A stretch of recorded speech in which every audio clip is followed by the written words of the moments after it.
Get the unmissable news stories of the day. This is the Beijing Hour. Examining the events that impact and shape China and the rest of the world. This is the Beijing Hour, 1 hour of news and information brought to you every weekday. Now here's your host. Shane Bigham with you on this Monday, January 26, 2026. You're listening to the Beijing Hour, coming to you live from the Chinese capital. On today's program, the Prime Minister of Finland's in China until Wednesday on an official visit, meeting with the Chinese president and other top officials. The USS Abraham Lincoln aircraft carriers arrived in the Middle East as Iran issues a warning against any potential attack. And Washington's defending the latest shooting of a U.S. citizen by immigration officers in Minneapolis. In business, China's consumer spending surpassed the 50 trillion yuan mark last year for the first time. In sports, tennis action from the Australian Open. In culture and entertainment, an art fair in Southeast Asia features CGTN's China Crafted show. Now checking the day's top stories.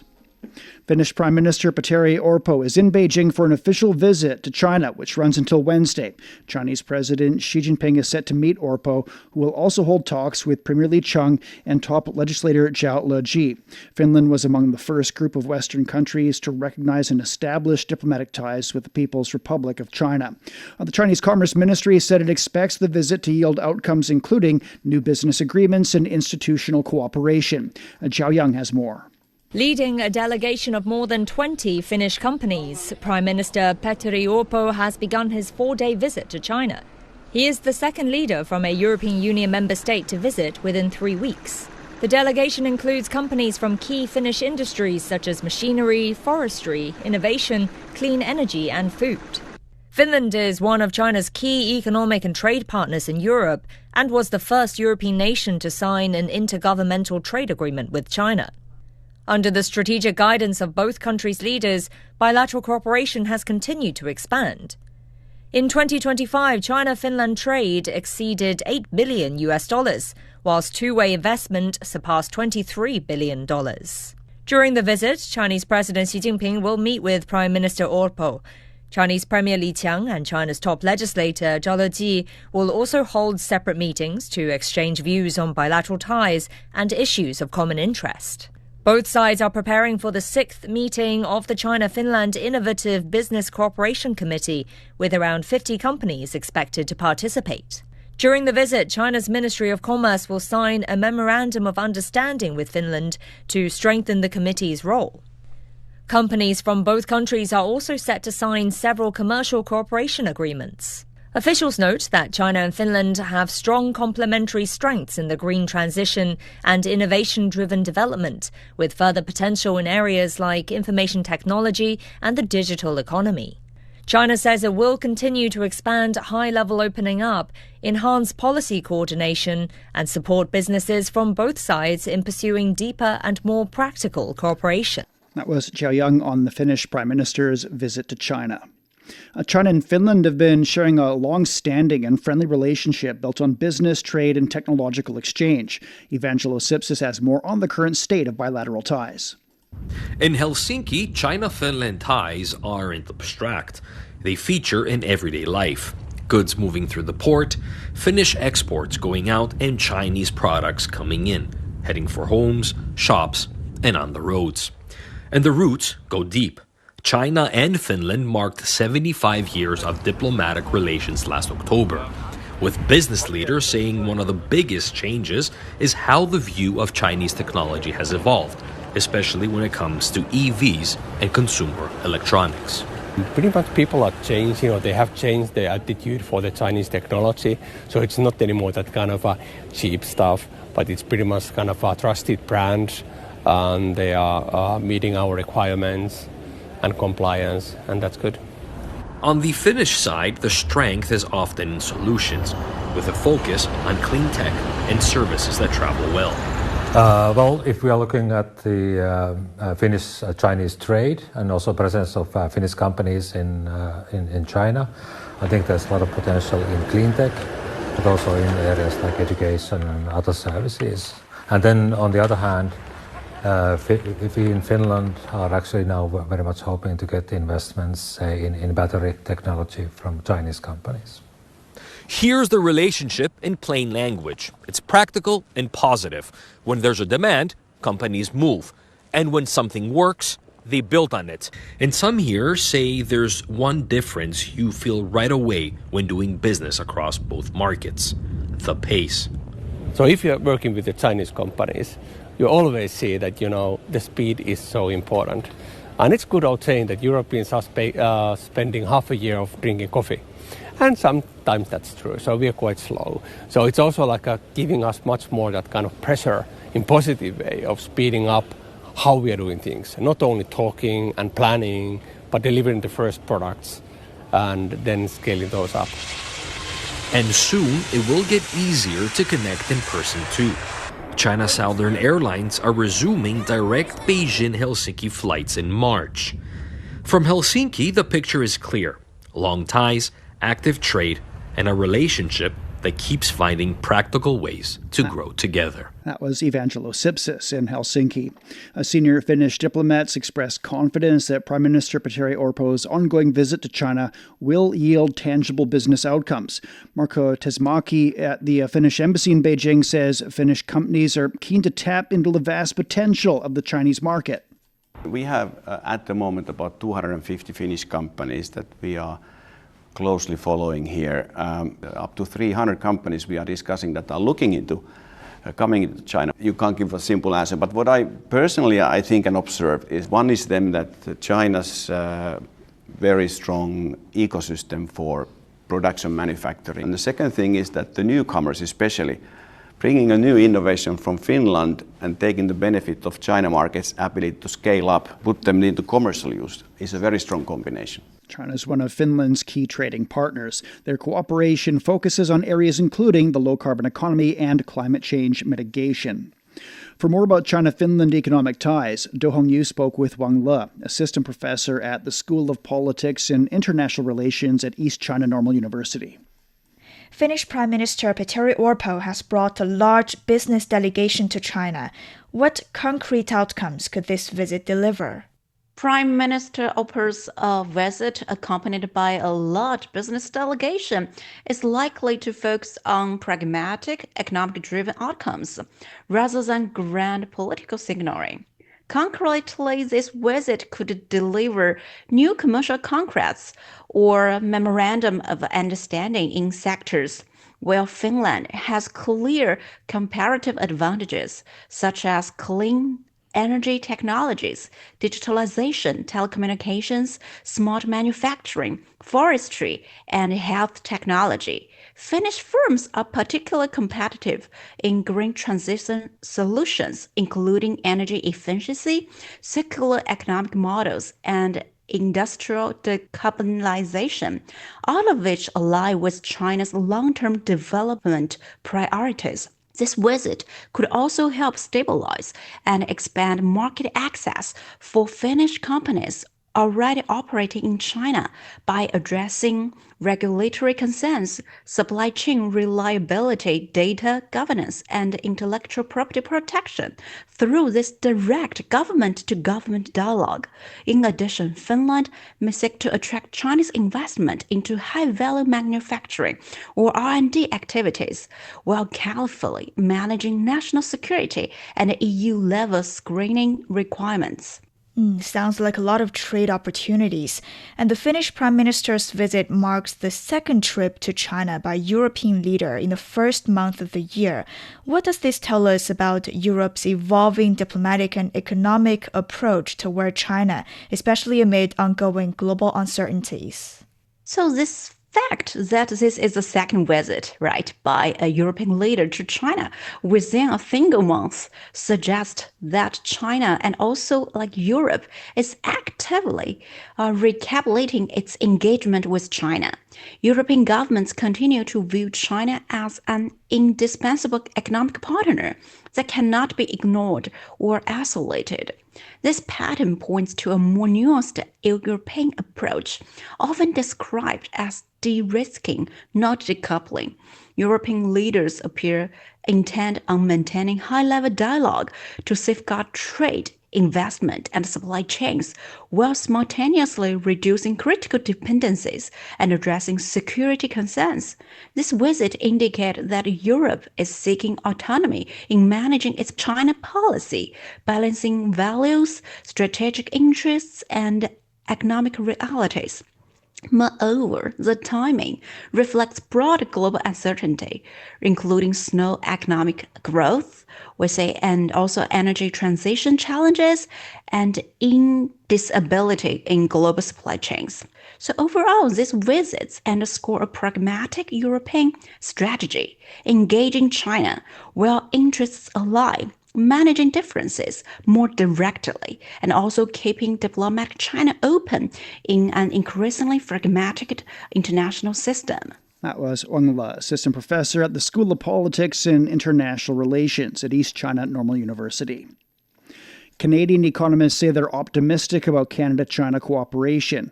They shared that view during Canadian Prime Minister Mark Carney's official visit to China earlier this month. Chief economist Pedro Antunes at the Conference Board of Canada is confident about expanding trade in agricultural products. First of all, I think it was certainly a positive. I think it's a positive for both countries. I think China can gain from some of our agri-food products that are very high quality and I think well regarded in China. But also for Canada, it's obviously a very important an important gain. John Amity is the executive director of the Canada-China Business Council. He says stronger bilateral economic ties will deliver tangible benefits for Canadian workers. This deal is opening up, and it was very specifically emphasized by Prime Minister Carney in the agreements and joint statement by the two leaders of Canada and China, that it opens up opportunity and that the plan is for Chinese automakers to come and partner up and invest in Canada. So it's actually opening up a path for job creation rather than for imposing pressure on our Canadian workers. China and Canada have made specific arrangements to address trade issues in areas including electric vehicles, steel and aluminum products, and agricultural and aquatic products. Canada reduced its 100% tariff to 6.1% on up to 49,000 Chinese electric vehicles annually. Coming up, the USS Abraham Lincoln aircraft carrier is now in the Middle East. You've been listening to programs from CGTN Radio. CGTN Radio. We invite you to visit us online for more audio, pictures, and in-depth reports. At radio.cgtn.com, you can access a wide range of programs and find your favorite news, talk, features, entertainment shows, and podcasts. Hear the difference with CGTN Radio. 13 past the hour. U.S. aircraft carrier USS Abraham Lincoln has arrived in the Middle East. Israeli media reports say that a ship carrying missile defense systems is approaching Israel. Reports also indicate that the U.S. military is preparing to bolster defenses on land, with a THAAD air defense battery expected in the coming days. A senior Iranian military commander says the country is ready to give what he calls a regret-inducing response to any adventurism by its enemies. According to media reports, Iranian Revolutionary Guard Deputy Commander Ahmad Vihadi says Iran will never surrender to its enemies and that the country's emerged from the 12-day conflict in June stronger than before. Iranian lawmakers have also strongly condemned a resolution adopted by the European Parliament, which accuses the Iranian government of human rights violations during large protests this month. The resolution also calls for designating the Islamic Revolutionary Guard Corps as a terrorist organization. Iran says the resolution interferes with internal affairs and only serves to cover up the European Parliament's failure to address its own problems. U.S. sanctions have hit the Iranian economy hard, pushing major companies to the brink of collapse. Local residents are also struggling to survive amid the high inflation and a weakening currency. Asan Kevani has more from Tehran. This is the reality on the ground. Companies that were once engines of the national economy are now struggling to survive, while ordinary Iranians bear the cost. We sought interviews with the country's corporate giants, but all declined. Their silence speaks volumes. For Iran's major industries and its citizens, years of comprehensive U.S. sanctions have imposed severe economic challenges. The policy continues to shape the business environment and drive up the cost of living across the country. We interviewed an Iranian diplomat at Iran's Institute for Political and International Studies who believes sanctions are just one piece of a larger puzzle. I would prefer to call these U.S. actions as unilateral coercive measures. Sanctions are merely one component of such measures. Washington employs a variety of models in other countries, including what is known as the trade war. On the factory floor, the pressure is tangible. Manufacturers describe facing a constant battle against isolation and rising costs. Intensifying U.S. sanctions have created significant challenges for us, primarily by restricting technology transfers and impeding trade with global firms. U.S. sanctions have significantly affected Iran's industrial sector, driving up production costs and leading to higher overall prices. It is the public that absorbs the shock. Annual inflation has surged, consistently hovering above 50%.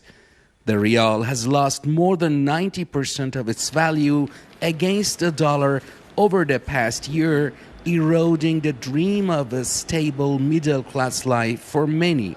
As the sanctions regime persists, debate over its effectiveness and morality grows louder. But on the streets of Tehran, for business owners and families, it is not a debate. It is a daily struggle for normalcy in an economy under siege. While the stated targets of these sanctions are specific sectors, their impact is universal, felt in the price of bread, the scarcity of medicine, and the uncertain future facing an entire generation. That was Asan Kevani reporting. Coming up, Washington's defending the shooting of an American citizen in Minneapolis. From epic tales of mystery and magic to accounts of battle and empire, from the verses of ancient poets to the masterpieces of our times. A Light on Literature brings to life China's literary heritage and a look at the world in a new light. Washington's defended the fatal shooting of a U.S. citizen by immigration agents in Minneapolis.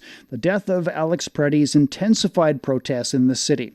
The Trump administration claimed that Petteri assaulted officers first, but video evidence contradicts that claim. Petteri's killing marks the second fatal shooting in Minneapolis by immigration agents, following the first one that killed a 37-year-old woman earlier in the month. Dan Williams reports from the city.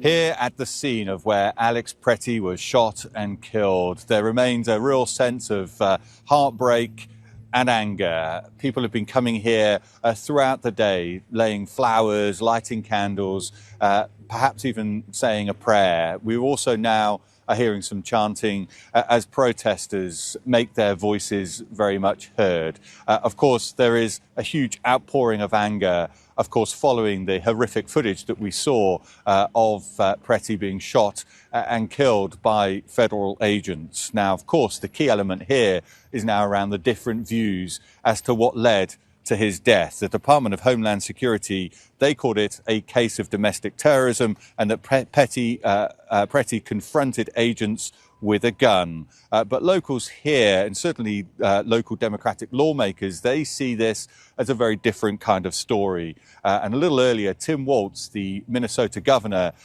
he once again reiterated his view that ICE agents should leave Minnesota. So my question is, what's the plan, Donald Trump? What is the plan? What do we need to do to get these federal agents out of our state? You thought fear, violence, and chaos is what you wanted from us, and you clearly underestimated the people of this state and nation. We believe that Donald Trump needs to pull these 3,000 untrained agents out of Minnesota before they kill another person Well, we've also been hearing from Border Patrol Commander Greg Bovino as well today in a news conference. The focus for them is very much on why the agents were there. They say that they were targeting a dangerous person, that person remains at large, and that they were prevented from carrying out their duties.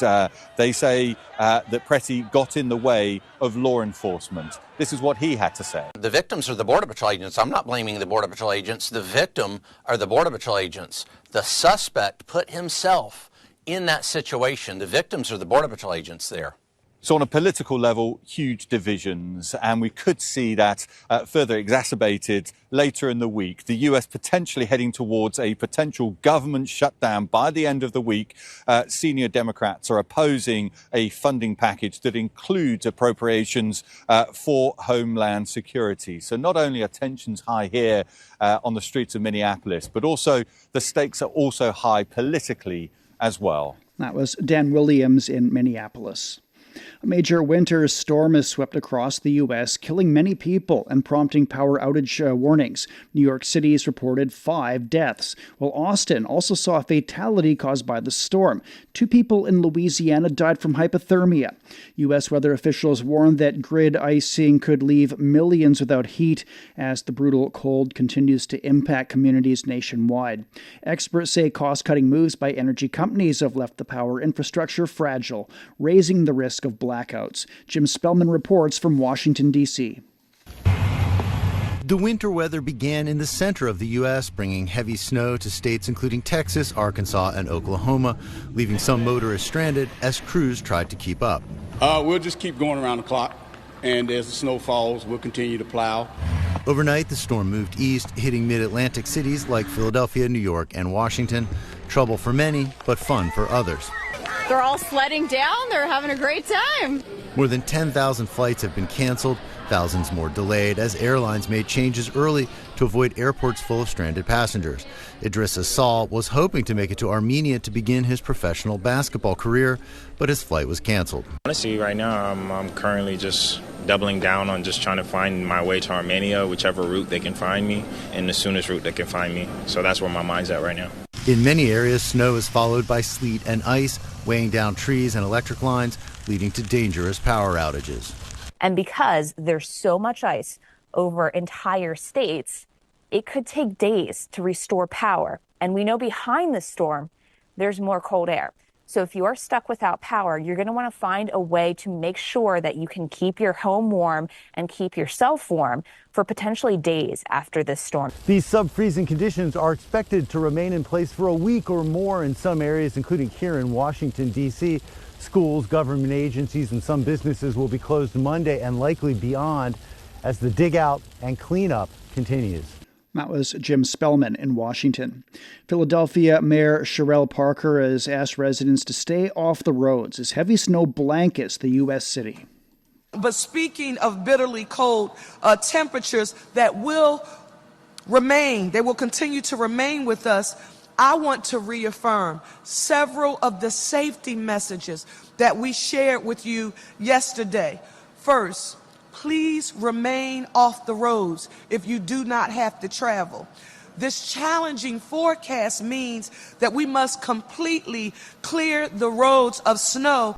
The massive winter storm dumped sleet, freezing rain, and snow across much of the U.S. on Sunday, bringing sub-zero temperatures and paralyzing air and road traffic. More than 1 million homes are without power, and authorities canceled around 10,000 flights on Sunday.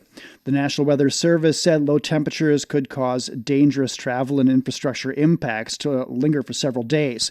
U.S. President Donald Trump has approved emergency declarations for at least a dozen states. Wildfires have raged across parts of central and southern Chile, leaving homes destroyed and people dead or injured. Local resident Kiera Concha says she lost her home to the wildfires. It's very painful because all my memories were here. I grew up in this home. So it's been very hard to pick up the remains of my home and put them inside sacks, to put years of my personal history, my family's history into sacks. So while we've received a lot of help from my friends and family, it's very painful. Authorities say the affected people have moved to safer areas. More than a dozen people are confirmed dead after a passenger vessel sank off the southern coast of the Philippines. Over 300 survivors have been rescued, with search and rescue operations still underway. Authorities have launched an investigation into the cause of the incident. Gretchen Malalat has more from Manila. A passenger shipping vessel carrying more than 330 people sank early Monday in southern Philippines after encountering trouble off the southwestern tip of Mindanao. The ship, identified as the MV Tricia Kirsten 3, left the port of Zamboanga City shortly after 9 p.m. Sunday, bound for Jolo Island in the Sulu province, when the incident occurred. About 4 hours into the voyage, the sea marshals on board sent a distress call, reporting that the vessel was taking on water. The Philippine Coast Guard immediately deployed multiple rescue boats to the area, while commercial ships in nearby waters were diverted to assist in the search and rescue operations.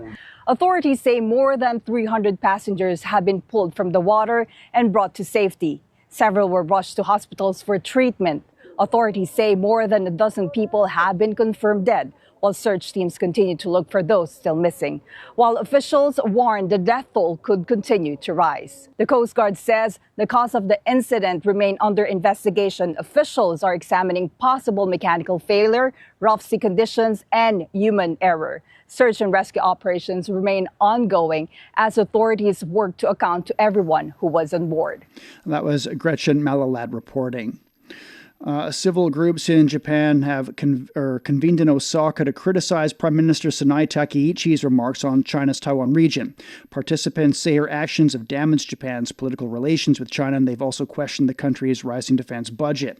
Takeichi said in November that a military conflict over Taiwan could be a survival-threatening situation for Japan, warranting the exercise of collective self-defense rights. Her remarks have faced strong criticism globally and domestically. Two giant pandas in Japan are set to return to China on Tuesday amid strained ties between the two countries. Fans from across Japan, are queuing up to catch a final glimpse of Xiao Xiao and Lele. Terence Terashima reports from Tokyo. Ever since the announcement that giant pandas Xiao Xiao and Lele will be returning to China, thousands have flocked to Tokyo's Ueno Zoological Garden to take a last look at the twin bears before they depart at the end of January. Interest has been so great that the zoo has had to start a viewing lottery, with winners only able to observe the bears for just 1 minute per visit. Xiao Xiao and Lele were born at the zoo in June 2021, and many of the fans have watched them grow from cubs into adulthood. Some fans even visited them as often as once a week. The pandas were such a comfort, so it's truly heartbreaking that they're leaving. But since Xiang is out there playing energetically in the mountains, I hope the twins will live happily like that too. This family has been to the zoo 3 times just to see the pandas. I was able to see from the front. It was eating bamboo all the while, but that was really cute. The Ueno Zoo has hosted 15 pandas over the past 53 years, making a name for itself as a zoo with pandas. It's sad to see them go. They're going back to China, right? I wish they could have stayed longer. When these last 2 pandas, Xiao Xiao and Lele, are returned, Japan will be left without a panda for the first time since 1972. Their fans wonder if they will ever see panda in their country again. That was Terence Terashima reporting. We're at 29 minutes past the hour. Checking the forecast ahead of the break. In Beijing's overcast overnight. It's down to -7. Tomorrow's cloudy with a high of 2 degrees. Nanchung's getting a light rainfall and a low of 5, a high of 9 on Tuesday. Elsewhere in Asia, Islamabad will see a light rain and 7 overnight, then a high of 13 on Tuesday. Vientiane's down to 16, then sunny and 29. Phnom Penh's overcast and 20 this evening, followed by sunshine and 32. In Africa, Nairobi will get a light rainfall and 28 degrees on Tuesday. Kampala will see a light rain and 20 overnight, followed by moderate rainfall and 28 degrees. Juba's overcast and down to 25, followed by a light rain and 39. And finally to Oceania, Port Vila's getting heavy rainfall and 23 this evening, followed by a moderate rain and 27 on Tuesday. It's time for a short break. So far this hour, Prime Minister of Finland's in China until Wednesday for an official visit, meeting with the Chinese president and other top officials. The USS Abraham Lincoln aircraft carrier has arrived in the Middle East as Iran issues a warning against any potential attack. And Washington's defending the latest shooting of a U.S. citizen by immigration officers in Minneapolis. Shane Bigham with you. Stay with us here on the Beijing Hour.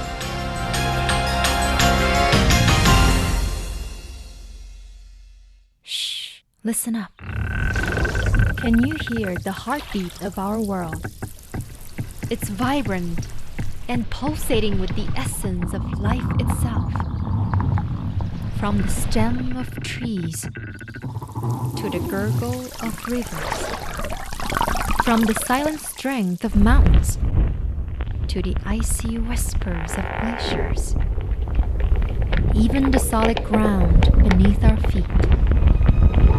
Right there, in the midst of all, beats the heart of humanity. What if those other heartbeats were to stop? Would ours keep on ticking? Ever wondered what's actually going on in Africa through the perspective of an African? How are things really going between China and Africa? What's the narrative of this relationship? Well, get a perspective with China-Africa Talk. Hear from African diplomats, entrepreneurs, academics, Chinese natives, and more. Get on our wavelength every week to find out what's real with China-Africa Talk. Find us on your favorite podcast. We'll see you there. Examining the events that impact and shape China and the rest of the world. This is the Beijing Hour, 1 hour of news and information brought to you every weekday. Now here's your host, Shane Bigham with you on this Monday. Still to come. In business, China's consumer spending surpassed the 50 trillion yuan mark last year for the first time. In sports, tennis action from the Australian Open. In culture and entertainment, an art fair in Southeast Asia features CGTN's China Crafted show. To contact us, you can email radio@cgtn.com or follow our X account at CGTN Radio. Now at the check of the day's headlines, here's Do Hong Yu. Thank you, Shane. Chinese President Xi Jinping has called on the country and Vietnam to advance cooperation to deliver more benefits to the people of both sides and jointly realize socialist modernization. The General Secretary of the CPC Central Committee made the remarks during phone talks with To Lam, General Secretary of the Communist Party of Vietnam Central Committee. He also called on the two countries to enhance collaboration in global and regional affairs, jointly oppose hegemonism and bloc confrontation, and build a community with a shared future for humanity.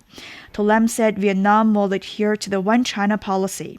He said his country will strengthen political mutual trust and advance cooperation with China and jointly bolster friendship between the people of both sides. Chinese Foreign Minister Wang Yi says the partnership with Islamic countries sets an example of solidarity and cooperation within the Global South.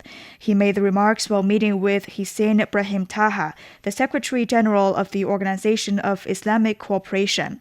Taha is leading a delegation from the OIC General Secretariat on an official visit to China, running until Tuesday.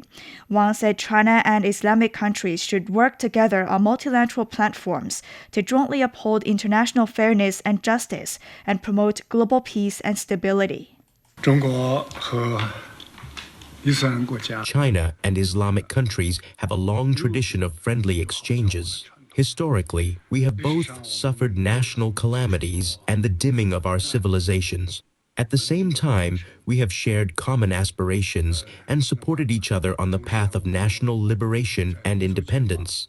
Since the establishment of diplomatic relations, China and Islamic countries have consistently respected and supported each other, upholding the principles of equality, mutual benefit, and win-win cooperation. These efforts have contributed to the development, rejuvenation, and well-being of our respective nations and peoples.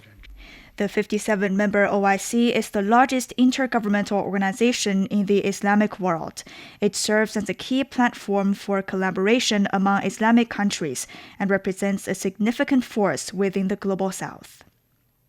Uruguayan President Yamandú Orsi will pay a state visit to China next month.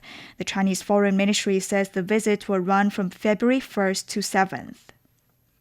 Local authorities say gunmen have killed at least 11 people during an amateur football game in central Mexico. The attack took place in Salamanca, Guanajuato State. Witnesses said several armed men arrived in 2 pickup trucks, got out and fired indiscriminately at players and spectators.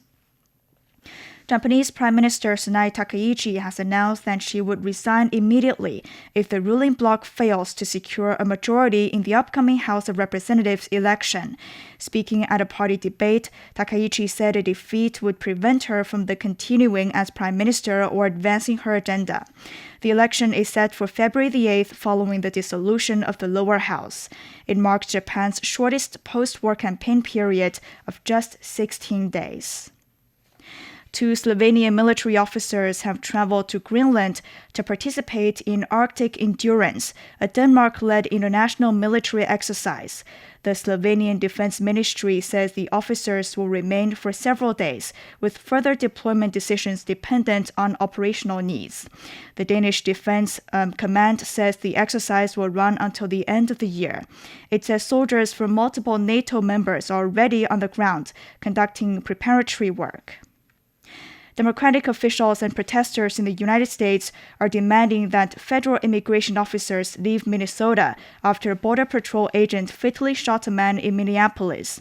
Police identified the victim as Alex Petteri, a 37-year-old Defense Care Unit nurse.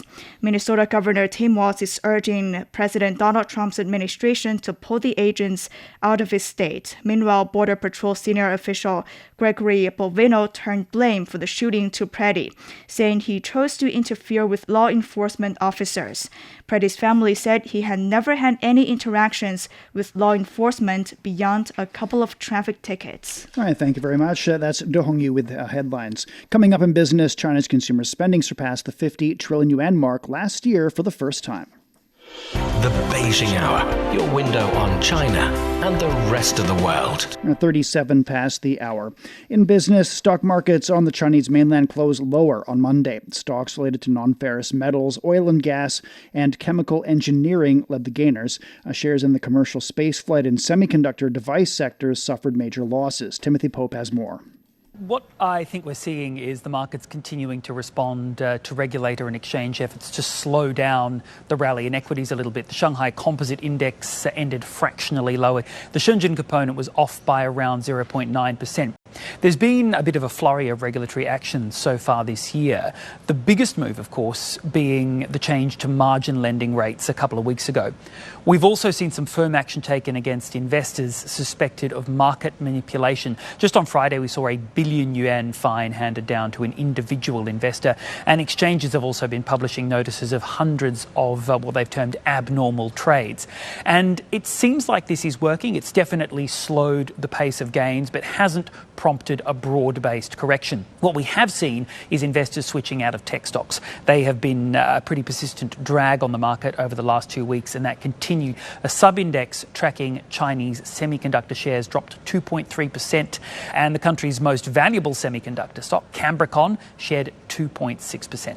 The other big trend this month has been metals prices with, Venezuela, the whole Greenland madness, or was it Iceland?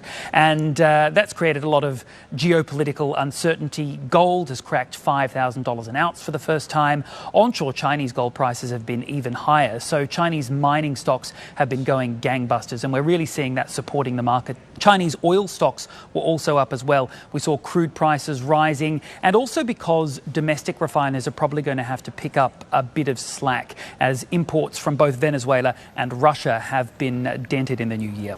That was Timothy Pope reporting.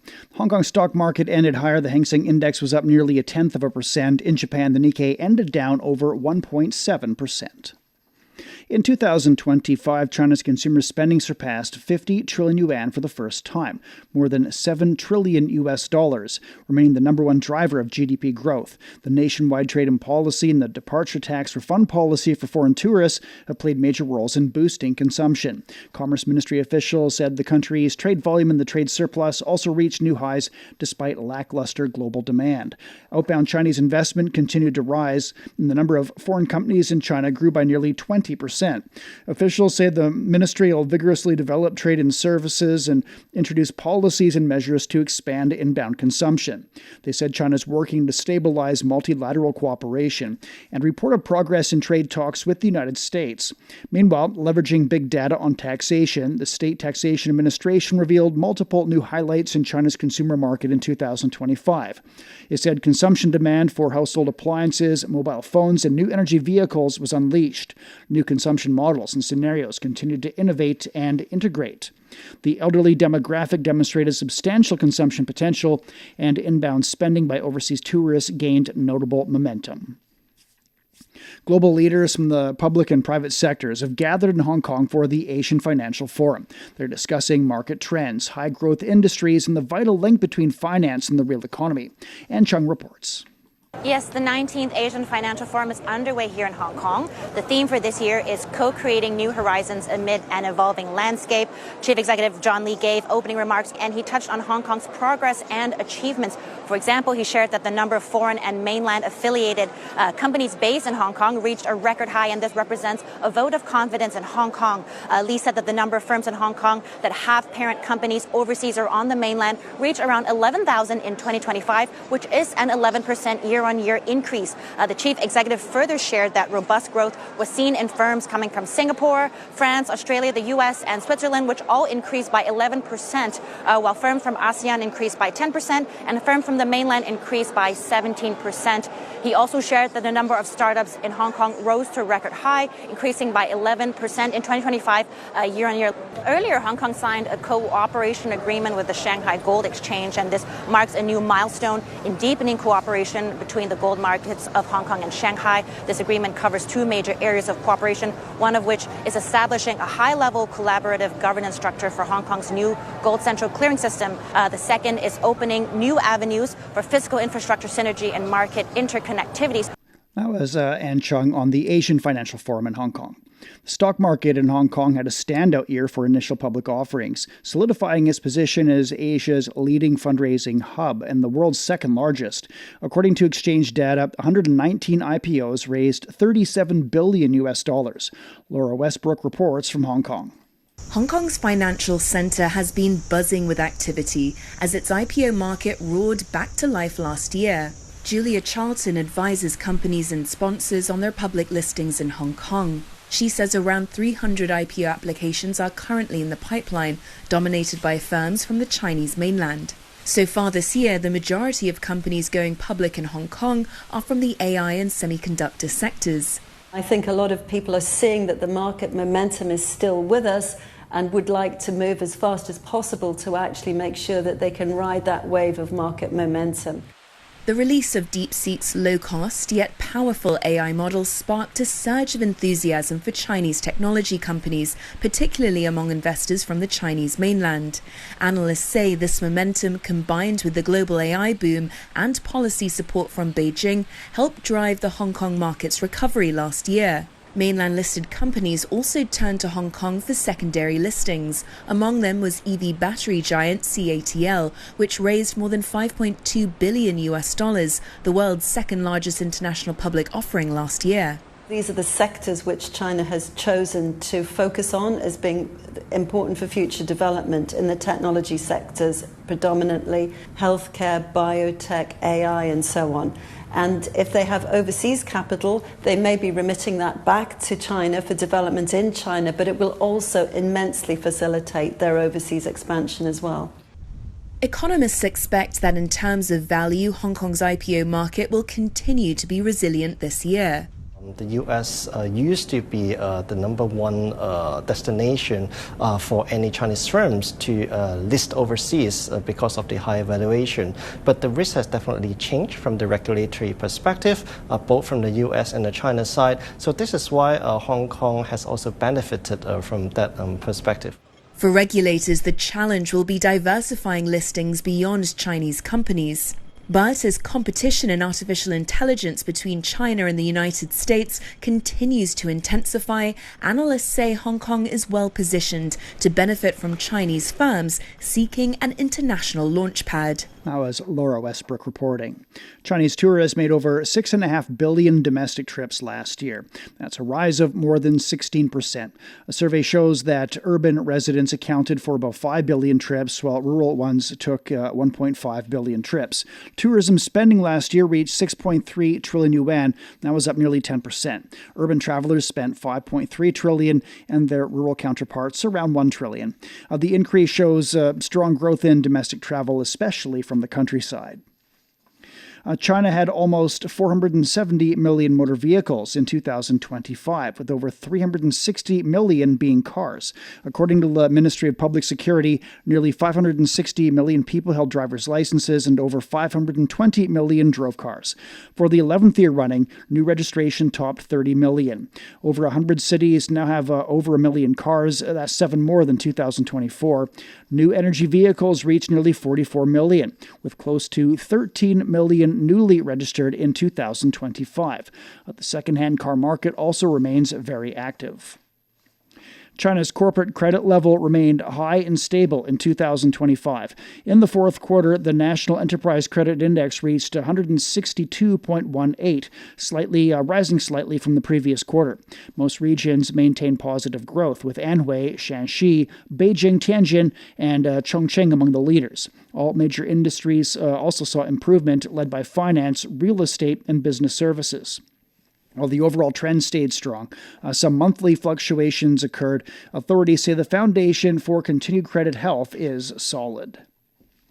Official data shows Beijing added over 2,400 new overseas-funded companies last year. That's a rise of nearly 20%. The city recognized 20 new foreign-funded firms as multinational regional headquarters. It also attracted 121 foreign-invested projects, each worth more than $10 million.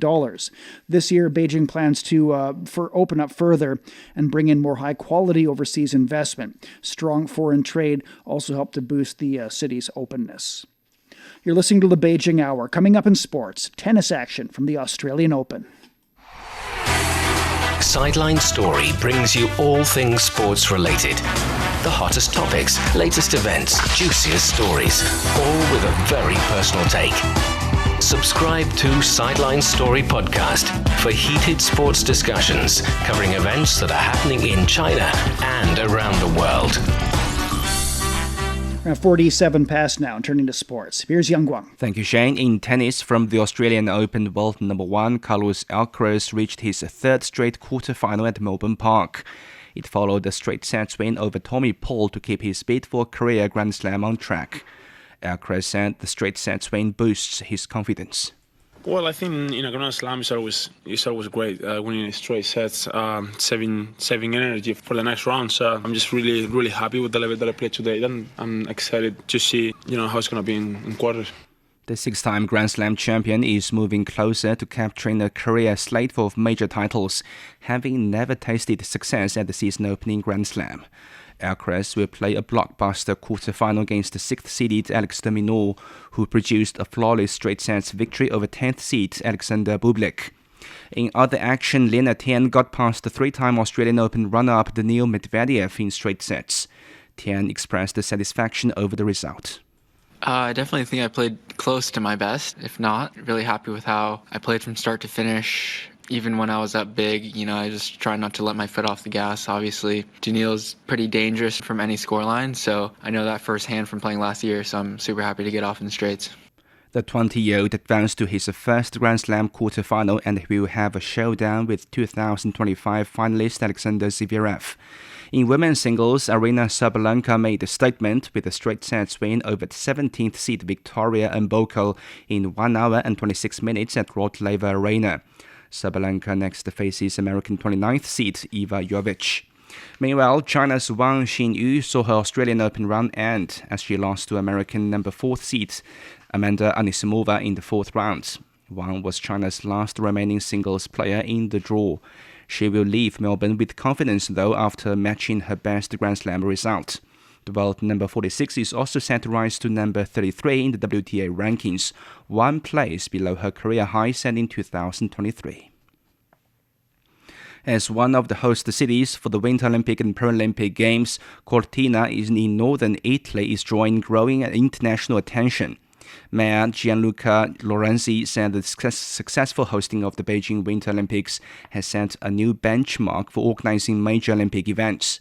He noted that Cortina will follow a sustainable development approach, giving priority to upgrading and reusing existing venues and infrastructure while promoting inclusivity and barrier-free access across the city. L'approccio che c'è stato su queste Olimpiadi è stato quello di non andare a fare. Environment in mountainous areas is something that we need to protect with great care. As a matter of fact, the guiding principle for these Winter Olympic Games is trying to minimize the use of more land and reuse more existing facilities. Lorenzi said the Winter Olympic Games are not only a celebration of sports, but also a powerful platform for cultural exchange and social development. In football from the English Premier League, Manchester United loosened Arsenal's grip on the title race with a 3-2 win in North London. The win continued a dream start for Michael Carrick in his second spell as the United's interim manager. The former United midfielder led his side to a stunning win over rivals Man City in a surprising debut. Facing leaders Arsenal, the Red Devils almost conceded in the 18th minute when St. Lemons denied a close-range header from Martin Zubimendi. The Gunners broke the deadlock in 29th minute when Martin Odegaard's low shot forced an own goal from Lisandro Martinez. A terrible mistake by Zubimendi in the 37th minute gifted United the chance to get level, and Brian Mbeumo rounded David Raya to score. The visitors took the lead 5 minutes after the break. A wonderful 1-2 play from Bruno Fernandes and Patrick Dorgu led to a great finish from the Danish winger. Substitute Mikel Moreno prodded the hosts level in the 84th minute by scoring from a corner. However, United was far from finished, and Matthias Cunha called in a low-effort pass David Raya from 25 yards out to spark wild celebrations amongst the travelling fans. Man United interim head coach Carrick said he's proud of the players. Yeah, it was a tough game for us today. I think we knew that. It was never going to be the perfect kind of game for us. The way the boys were, the belief, the confidence, the spirit, everything that came together made me really proud today. Arsenal suffered its first home loss of the season, but the club still has a 4-point lead at the top. Elsewhere, Chelsea beat Crystal Palace 3-1 away. Young Brazilian Estevão scored opener and set up João Pedro for the second before Enzo Fernandez added a penalty to make it 3-0. Chris Richards pulled one back late for Palace, which was also had Adam Wharton sent off. Nottingham Forest won 2-0 away to Brentford, with Igor Jesus heading in during the first half and Taiwo Awoniyi adding a second in the 79th minute for a Morgan Gibbs-White's assist. Thank you very much. That's Young Guang with sports. Coming up in culture and entertainment, an art fair in Southeast Asia features CGTN's China Crafted show. From north to south, east to west, people in China are chasing their dreams and leaving their mark. Want to know how they beat the odds and made a difference? Footprints brings you the true life stories of their journeys. 53 past now. Turning to culture and entertainment. A global art fair based in Southeast Asia has featured CGTN's virtual exhibition, China Crafted. Art SG 2026 wrapped up in Singapore over the weekend.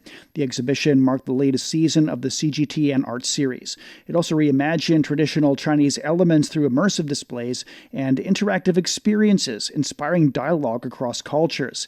Young Xinmeng reports. Sometimes art can feel overwhelming because it doesn't always explain itself, so we let time do the talking. We brought 3,000 years of Chinese heritage to the biggest art fair in Asia today, and the reaction surprised me. We didn't bring many objects, but we have something more interesting. Time. So we see the painting from the Song Dynasty, the architecture of Tang Dynasty, and also the handcrafts of the Shang Dynasty. You walk through the time and you can literally touch it. This is Song Dynasty fashion over 1,000 years ago. And I can do her eyebrows and lipstick. No loud colors, no dramatic shapes. Everything is subtle. and controlled. The highest sculpture of China, Tang and Song. I wanted to see more. And then subsequently, when I saw your VR, there was this depiction of your golden ball. There were beautiful other animals like ducks and deer roaming around my facility. Now I'm picking flowers to make a Song Dynasty floral arrangement. It's not just a decoration, it's how people organize nature into their everyday life. Ta-da!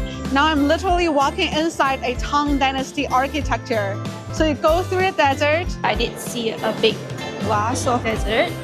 Into the murals. It brings me into the Dunhuang Bihua. Into a structure of a wooden temple. Once you got to the temple and started giving the history of how it was built with the dimensions and from like blueprint drawings, it made me interested actually seeing the thing in person.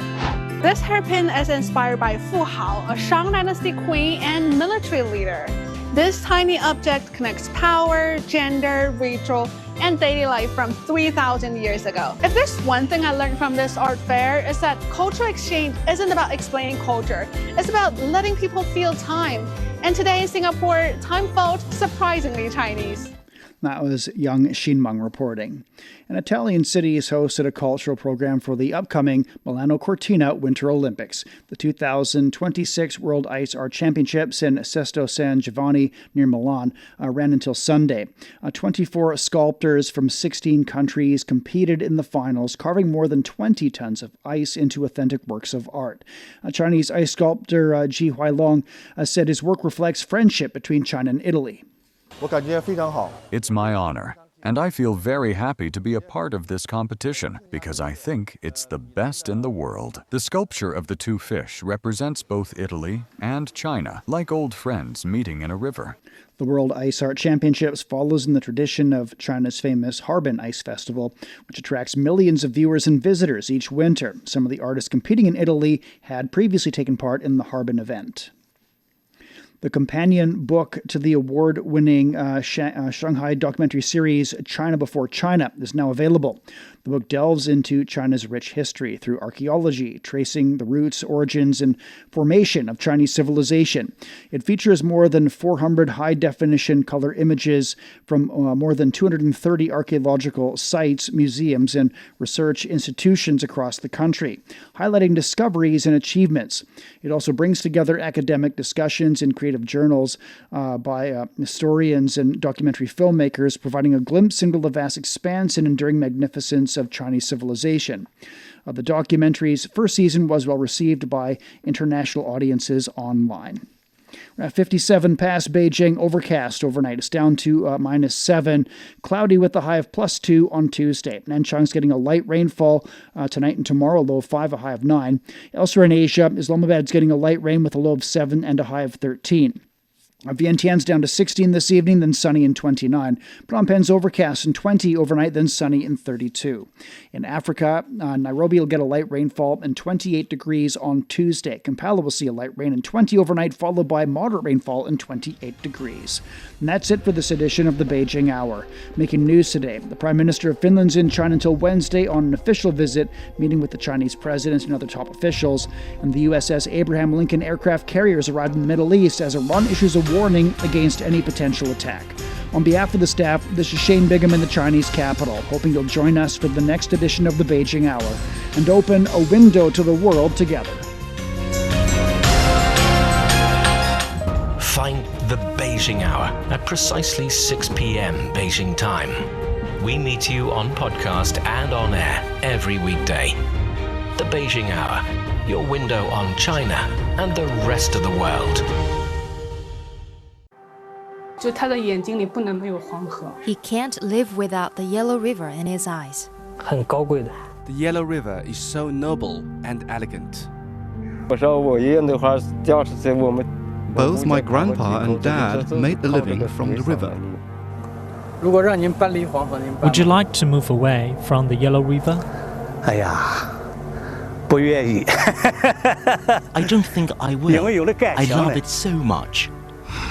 The Yellow River, The second longest river in China is regarded as a shaping force in the history, economy and culture of northern China. Today, about 100 million people live within its water basin, making up nearly 9% of the country's population. How is climate change felt at its headwaters, and what are the locals doing to cope with it? What are the descendants of the boatmen doing? What has kept some people from leaving their home village by the river, and what has drawn others back? Could the fading fishing community revive in a time of digital transformation? From 2021 to 2024, our reporters visited the upper, middle and lower reaches of the Yellow River, talked to the herders, farmers, boatmen, fishermen and eco-activists who share a close bond with the river, and present their stories in pictures, podcasts and videos, all in our 12-part series, The Yellow River Mosaic, available only on CGTN Radio